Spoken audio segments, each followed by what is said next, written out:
What's up, Digidestins? This is Kyle D, better known as RideMyAvatar, and today we are going to be talking none other than the first regionals of the format. This is the August online regionals from TAKS Games, and I'm excited to talk about BT-17's first event. Shall we get into it? So thank you Eggman Events for posting these lists. It does help out a lot. So top 16 list, this is the placing here. First place, Marcus.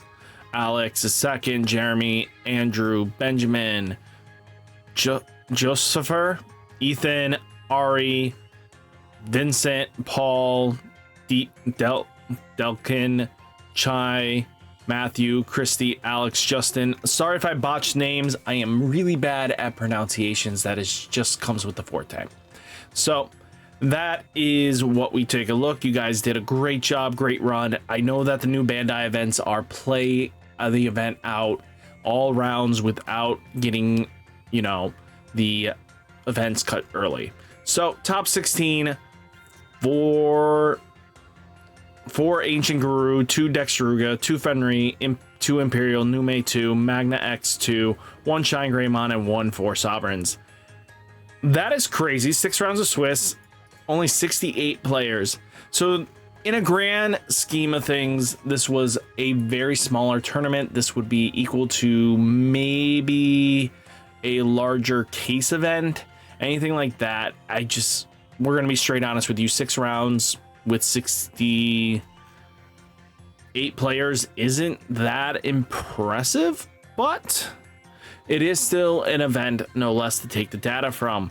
So first off, we get the Shine Greymon, Dexteruga, Fenry Luga, Imperial Jumpmon, Nume, Imperial, Dexteruga, Fenry Luga. So big surprise to see Nume not taking up a lot of the dominant threat, but it is a new format. Things do change up, but Ancient Guru definitely taking in a lot of slots this format already.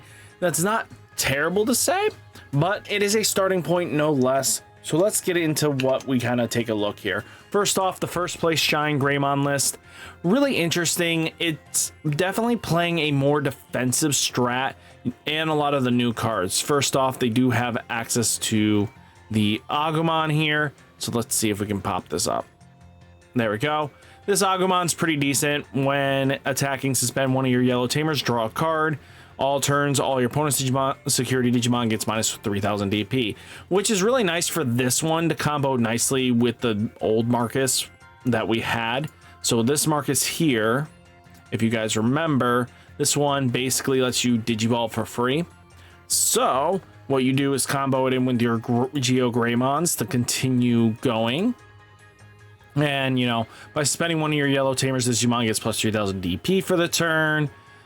I mean, this has all value town in it, especially if you can combo in a couple of these Marcuses to skip climb really quickly, especially if you just promoted this up, you know, because of all these effects that go on. Luckily, this one, if you are activating this one, you can't activate this one's, which is nice. But the fact that even just getting this Marcus to suspend to make a threat smaller is really good. You know, you even have Rise Greymon while you have a suspended tamer. This Digimon gets plus 3000 DP and gains piercing.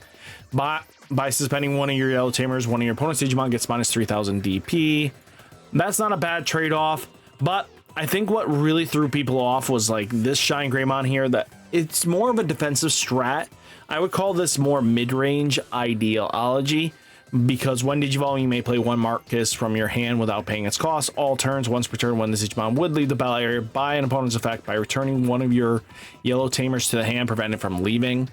That's not a bad trade-off. Shine Greymon is really powerful, and this really just makes it so it sticks and then basically sets up your burst mode. And most players probably didn't realize what Shine Greymon burst mode does because of it's such a new card. But being able to, when Digivolving or on play, you may play a tamer card from your hand without paying its cost. Then one of your opponent's Digimon gets minus 5000 DP for the turn for each of your tamers. When attacking by suspending up to 2 yellow tamers for each one, and this Digimon gets a security attack 1 for the turn. Not bad. It's really solid. You also notice that there is no ruin mode in this list, but you also have blocker our good friend Blocker Marcus. All turns when this Digimon becomes suspended, one of your Digimon gets plus 3000 DP for the turn. If you have a Digimon with Agumon or Greymon in its name, gain a memory. So yeah, Blocker combos nicely with your Shine Greymon, Burst Mode, Ace. Just all good stuff at the end of the day. I think it's a really solid list. It's a good starting point to kind of get you in the feel for what you're expecting to play with Shine. Then we did get the Dexteruga deck. Really fun deck. I actually like playing this deck a lot. The fact that this thing has two very powerful boss, one that can delete tamers, the other one will make sure that it deletes a threat, both able to unsuspend, and that's what you kind of want to have, is the ability to unsuspend, and that's really important at the end of the day. But taking a look at it, it's a really solid staple list. I like the protoform aspect because we don't have access to the shuffles. So people are either taking in more memory boost or X antibody protoforms in this, just to be able to digivolve for a reduced cost is another great way of comboing, especially if you don't have wisdom training on board, because sometimes you just need to digivolve from trash, you know, the Luga, into Dorugamon, get into a Dexteruga, then you have Doru Gray for X Protoform evolution, or even the Dorugamon for that as well. Just becoming a lot cheaper is really important. Being able to keep turn is very vital, especially in the strat, especially because you want them to attack and then have this set up ready. I mean, being able to memory choke your opponent is really solid. Then we have Takamazuchi. Takamazuchi is really interesting deck as well. This deck is just all about speeding up.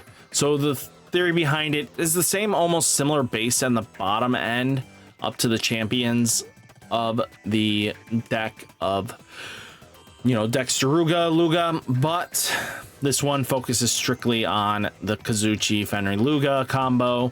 So you basically are trying to get Kazuchi and Takamazuchi in the trash as soon as possible, set up and make your opponent have a bad day. With that information, you kind of just set them up to kind of fail, and they OTK the shit out of you. The fact that Kazuchimon is a powerhouse card in its own right, because all turns once per turn when a card is removed from your secret stack, if this Digimon has Fenry Luga in a name, one of your opponent's Digimon gets minus 8000 DP.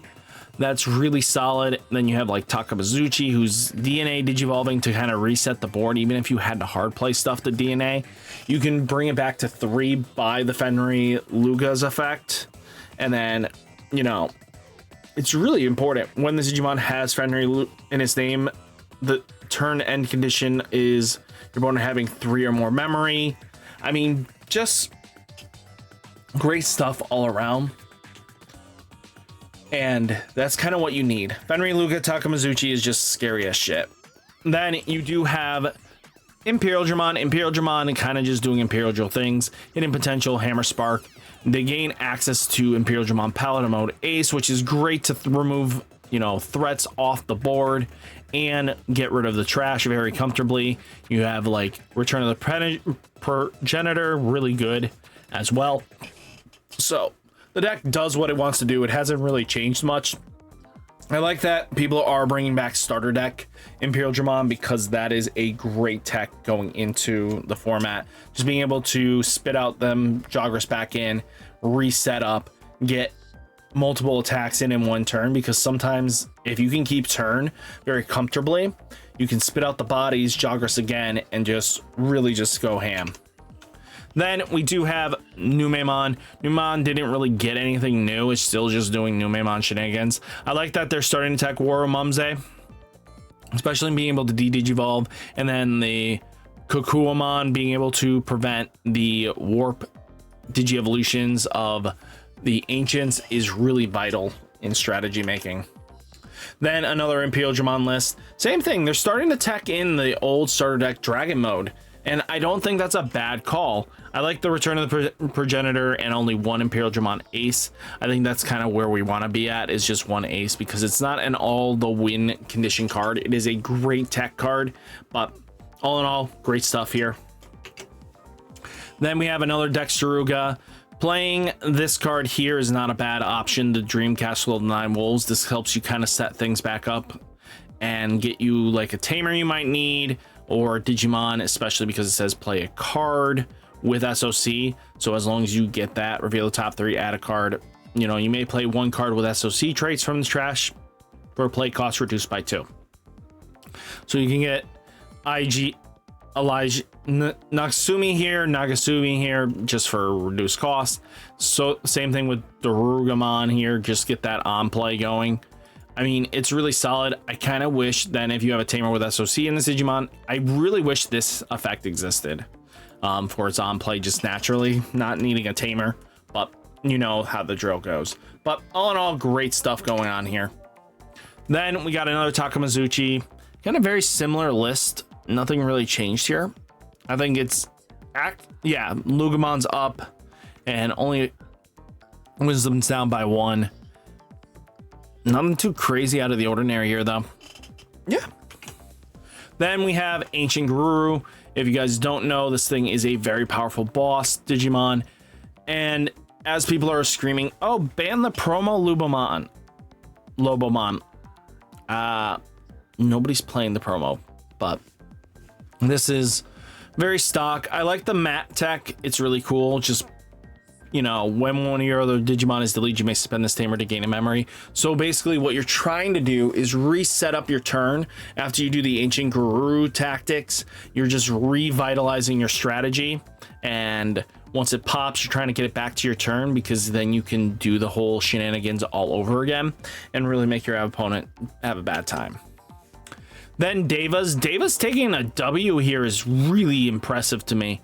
I was not expecting Davis to get there at all. I know we're playing Mega Gargomon Ace and Imperialdramon mode, Paladin mode Ace. I don't know how it did this, but it's really comes down to a great player. And I think that's really what it's coming down to, is just a really good player was able to win very comfortably. Nothing wrong with that. Then we do have the, what is this? Another Ancient Guru list, but it focuses on the Gabumon line with no Gabumon bonds. I don't know. People just, I don't know. I don't think this is really the best route, but yeah, they're using the promo to do the Ancient Guru combo shenanigans. I don't know. Someone explain to me, please. I don't know why, but just really solid list as well. I love the Lament of Friendship just to get pieces back. Then we do have Armor's Magnamon X Antibody, not the yellow vaccine version, but the Beamon version, which is kind of more fair, but has to use blinding ray shenanigans just to do things. I don't know. There's a lot of potential going on here, and I think we have to see what goes on for a restriction list, but I don't know. What do you guys would hit from this? Maybe that and this just to get them down, and maybe this. Who knows? But all in all, though, just Vmon doing Vmon shenanigans with the Flame Dramon, being able to raid in, you're trashing something, which will trigger your Magna X antibody, which you kind of wanted to do anyway. So yeah, you don't have to use your blinding ray to weaken your defenses. You can just keep your defenses up by forcing your opponent's security to go down. Then another red-based Ancient Guru. You know the drill here. This is just how this deck plays out from now on. Armors again. Same similar shenanigans. You know, blinding ray to extend plays and trigger your Magnamon X antibody. And then you kind of have Shu here to kind of just give you, you know, Alliance and Reboot just to hit harder. And that's always scary. Then we have another Numemon list. Nothing too out of the ordinary here. Playing the mat to help set your memory correctly. But Edamon just to do Edamon shenanigans. And then another Ancient Guru. Nothing too surprising here. But all in all, guys, that is the event. You guys did a great job. 68 players isn't bad. But yeah, a lot of good decks in the top 16. Showing a little more diverse in the format instead of having heavy Numemon inspirations. So we'll have to see what happens, but hopefully this format opens up and stays a little more healthy. So guys, hopefully you enjoyed the video. Hit that like button, hit that subscribe button, stay safe, stay healthy, and I'll catch you next one. Peace.